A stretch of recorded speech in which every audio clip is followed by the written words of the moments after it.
Well, hello and welcome to Knife Delights. Over the weekend I got to go to an antique store again, one of my favorites here in the local area, and it has, well, it's really turned into being quite the site to buy knives. We've got a whole counter full of knives similar to these, and he's got them all for $10. Take your pick. And so I just think I've done very well once again. And well, we'll just get started here. This is a Remington. It's out of the Bandit series, and this is a Trapper. This is what their Bandit Trapper looks like, and it is a liner lock. Got brass liners. It's got a half stop right there. And there's the tang stamp, and you see it says made in the USA.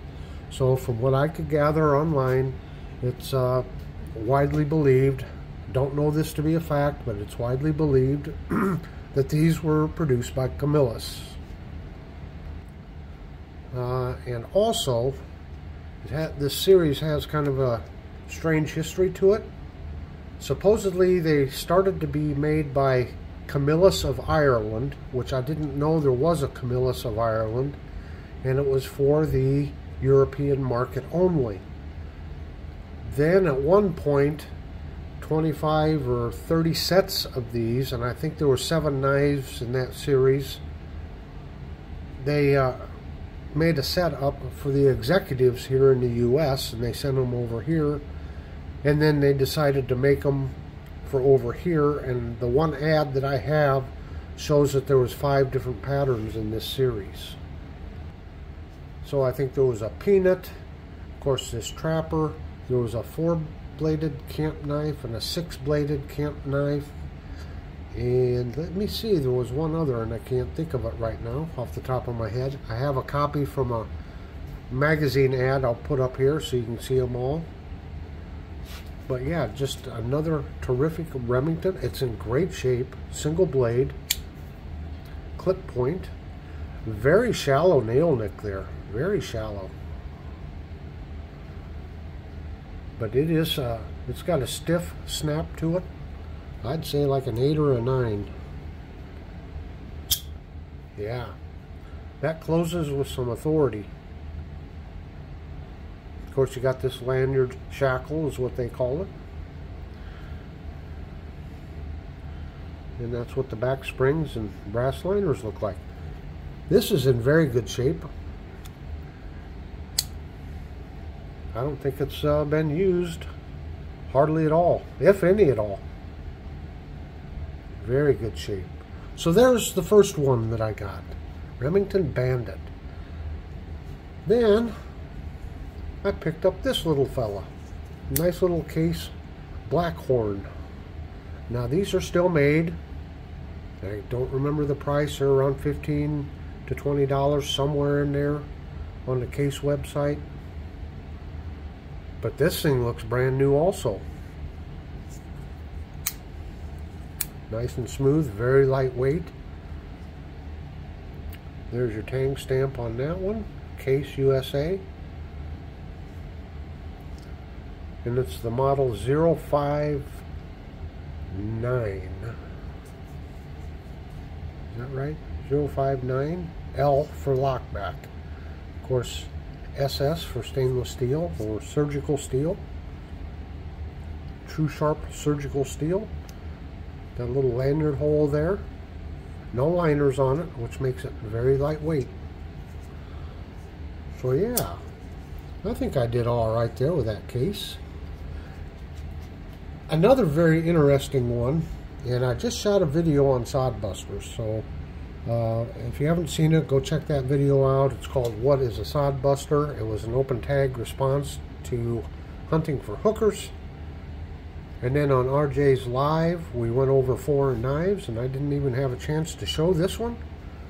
But this is a sodbuster style knife, wood handles, and it is by Aitor. And it's Aitor inox, which is stainless steel. You can see down there it says Spain. These are still currently in production, and from what I could see, there's a Pastor 1, a Pastor 2, and a Pastor 3. And there's different sizes, and I noticed they all have lanyard holes in the back.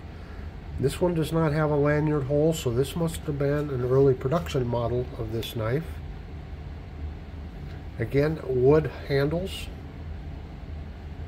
Now the ones they're advertising now say it's Cocobolo, so I don't know if that's what this is, but I think they're just very pretty handles on here. And depending on the model or the size of the knife, it looks like they're currently running, I don't know, $15 to $20 or something like that. So kind of a budget knife, but it looks to be very well made. Got the brass liners there.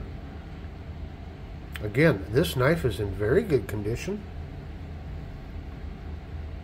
If it's been used, it hasn't been used very much. Now, I thought, since it's a sodbuster style knife, and remember, only Case makes sodbusters. That's a trademark name by Case. So it's a sodbuster style or pattern.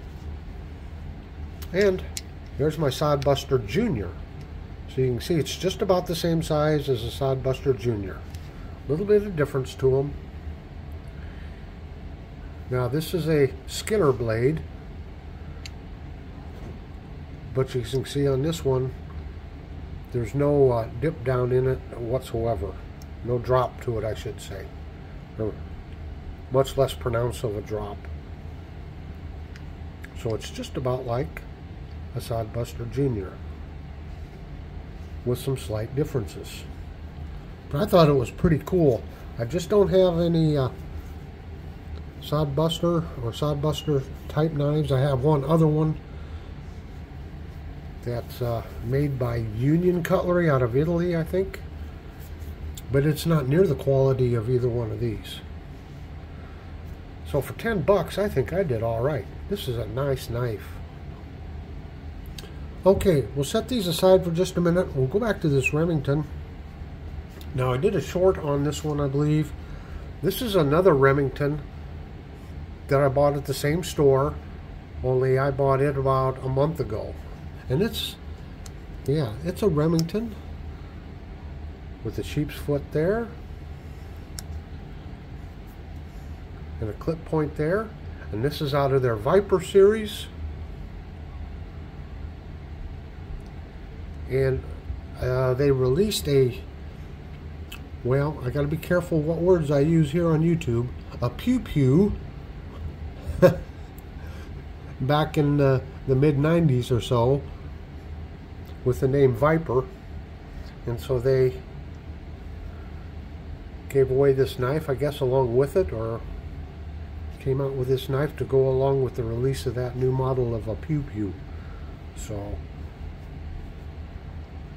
now this one had just starting to get a little bit of rust down there on the tang stamp, so I did give it a mineral oil bath. That's why you see me wiping it off here a little bit.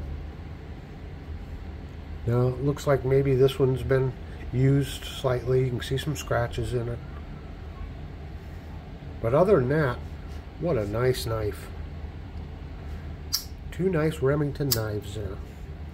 Well, I just want to encourage everybody, you know, go out and hit them antique stores. You just never know what kind of knives you're going to find out there. Now I'm going to put a link to my playlist down here in the lower right hand corner, and down here in the middle, that's my Knife Delights logo. I hit that if you'd like to subscribe. And down here in the lower left hand corner, that's just the next video YouTube thinks you should watch. So until next time, have a very delightful day.